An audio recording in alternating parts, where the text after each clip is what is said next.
like the failure to launch is one of the big things that a lot of men are kind of struggling with at the moment. And as you get older, there are expectations put on you. When will you find a long-term partner? When will you leave the house? When will you earn more money? When will you have kids? When will you launch? Welcome to the Goodman Factory Studio. On today's episode of Ask the Goodman, we have Alex. I'll leave you to introduce yourself on this one. All right. So my name's Alex Holmes.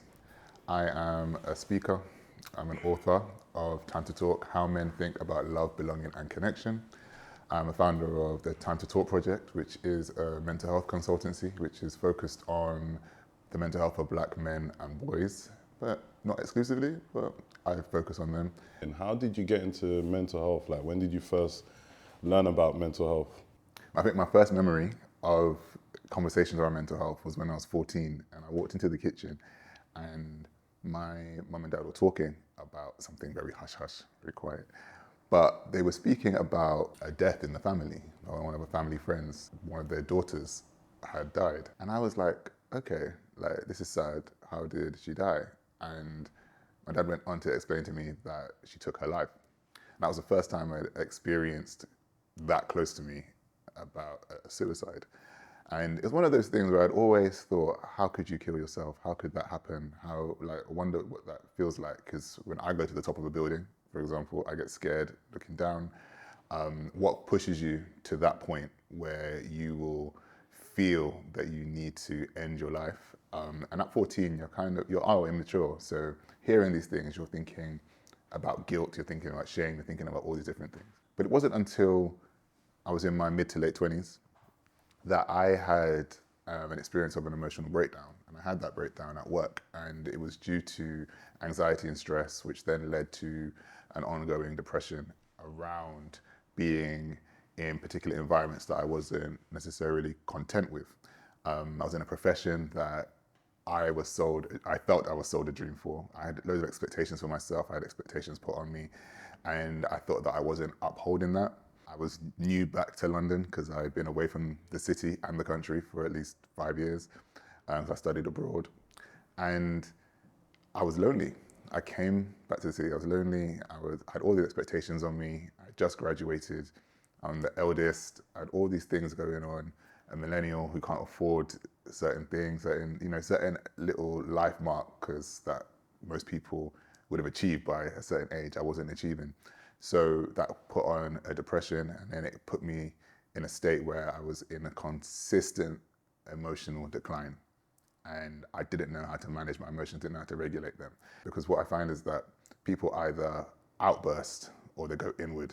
And I kept retreating inward, and I was feeling a lot of things, and it was manifesting and really harming elements in my body. So my friend said to me, have you thought about going to therapy? And I said, no, that's just not something that I feel like I need. It's not something that I should do. I mean, there are ways that I should find outside of that, because I was living up to the stigma. But then eventually I went on to do it. And I went to therapy, and yeah, here we are. It kind of taught me how to express myself, deal with the things that I felt were holding me back, nurture the friendships that I needed, communicate effectively, and really figure out what I needed at that point. And it was an ongoing journey for at least 4 or 5 years in therapy, and that led me to write my book, that led me to train as a mental health coach at first, and then go on to training as a psychotherapist. It led me to go on and really getting passionate about working with men and boys, and just continue down this path of figuring out what it is that we all really want, and understanding that emotional freedom is something that a lot of men really want and require, especially black men. It's just something that they really want to communicate, they really want to be understood, but it's figuring out the language to help us get there.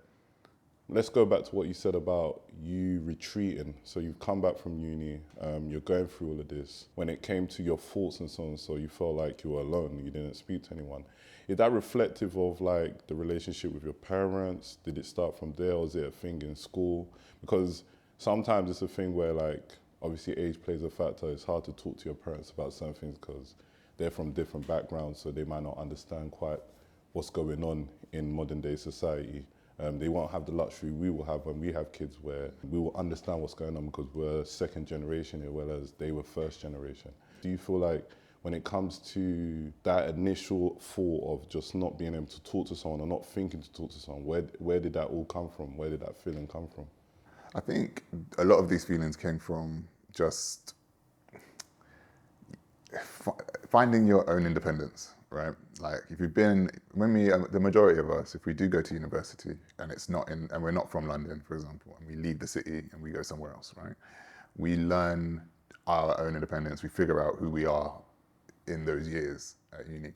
Coming back home is a humbling experience, but it's also an experience where, depending on the relationship you have with your family and your parents, you either slip back in, and your birth order, you either slip back into certain positions in the family.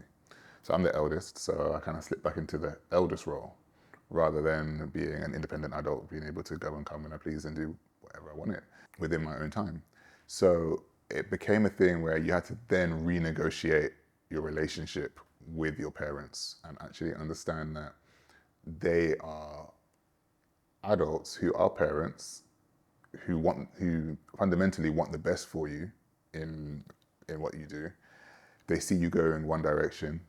They want you to, be able to, go back onto the path of righteousness, even if it is your own way and you're going your own way. And that's where a lot of the friction comes from. You want to go your own way, and and you trust yourself to go a particular direction. But then you've got parents who are trying to curtail you and guide you back. But that only really occurs when you are under the same roof as them, because they see all of that playing out. What was really challenging for me was basically having to align the fact that I am becoming my own man, but also the fact that I am still, in the eyes of my parents, their son and a boy, and I need this shelter that they've provided, and I need this container for them that I've provided. And I think that's a lot of the reason why there's a lot of frictions when a lot of people come back home and a lot of stuff, because you've experienced a level of freedom, but you haven't been able to step out into that. And then time starts to move, and as you get older, there are expectations put on you. When will you find a long-term partner? When will you leave the house? When will you earn more money? When will you have kids? When will you launch? Like, the failure to launch is one of the big things that a lot of men are kind of struggling with at the moment, with regards to connecting with other people and being able to then formulate those strong bonds and those relationships. So yeah, I think that it's just a question of being able to mature in a way that is best for you. And I feel that as millennials and Gen Z, we are kind of in this space where we want to grow and do what we will, but our timelines are very different to our parents' timelines. Like, most parents, they would have had kids by early to mid 20s probably, and like having kids in your late 20s, early 30s was late for them.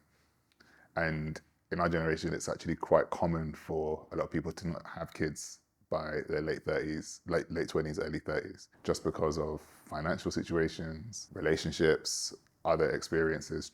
Where's the focus? The focus is trying to earn. If you're trying to earn, once you earn well, then you can date well. Once you date well, you can then build a relationship that sustains, or whatever happens in that situation. So there are loads of different factors that are coming in and being pulled in and out for men at this stage. I think that's where a lot of the frictions come from. It's about trying to navigate and negotiate that experience. And I think that when it comes to people from ethnic minorities, it's like there's the added weight of the culture, of different cultural aspects that get put on them.